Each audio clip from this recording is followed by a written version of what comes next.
রাজনৈতিক দলগুলোকে আহ্বান। জাতীয় ঐক্যমত্য কমিশনের সহসভাপতি অধ্যাপক আলী রিয়াজ বলেছেন, নতুন বাংলাদেশের পথরেখা তৈরির জন্য জাতি আমাদের দায়িত্ব দিয়েছে। এ কাজে ব্যর্থ হলে জাতি আমাদের ক্ষমা করবে না। শনিবার ফরেন সার্ভিস একাডেমিতে জাতীয় ঐক্যমত্য কমিশনের সঙ্গে রাজনৈতিক দলগুলোর সংলাপে এসব কথা বলেন আলী রিয়াজ।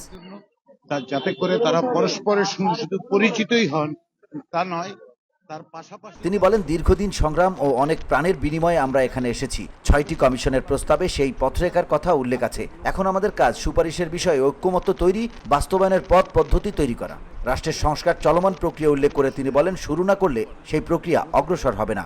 ধুলো, ময়লা ও ক্ষতিকর ধূলিকণা থেকে নিমিষেই মুক্তি দেয় চৌধুরী এয়ার পিউরিফায়ার।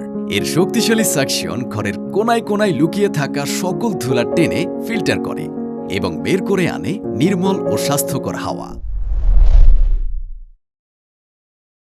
প্রক্রিয়া অগ্রসরে সকলের ঐক্যমত্য জরুরি বলেও জানান আলী রিয়াজ। তিনি বলেন, ঐক্যমত্য করতে রাজনৈতিক দলের সঙ্গে দলগত ও জোটগত বৈঠক করব, কিন্তু আনুষ্ঠানিক বৈঠকের আগে সবচেয়ে জরুরি হচ্ছে রাজনৈতিক দলগুলোর সঙ্গে আনুষ্ঠানিক ও অনানুষ্ঠানিক যোগাযোগ থাকা। বিভিন্ন সময় আমরা আবারও মিলিত হব। আলী রিয়াজ বলেন, আমাদের লক্ষ্য যেহেতু এক, রাষ্ট্রের বিভিন্ন পদ্ধতির সংস্কার করা এবং দ্রুততর সময়ে নির্বাচন করা, তাই আনুষ্ঠানিক যোগাযোগের পাশাপাশি বোঝাপড়া তৈরি ও একত্রে কাজ করা জরুরি।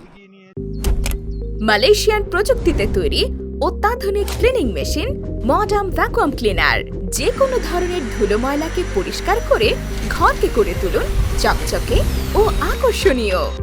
Modem, brand of luxury. রাজনৈতিক দলগুলোর কাছ থেকে সেই সহযোগিতা পাবেন বলে মনে করেন আলী রিয়াজ। আলাপ আলোচনার মাধ্যমে জাতীয় সনদ তৈরি করা সম্ভব হবে বলেও মন্তব্য করেন এই সংবিধান বিশেষজ্ঞ। সহযোগিতা করবেন। VOD Bangla news desk.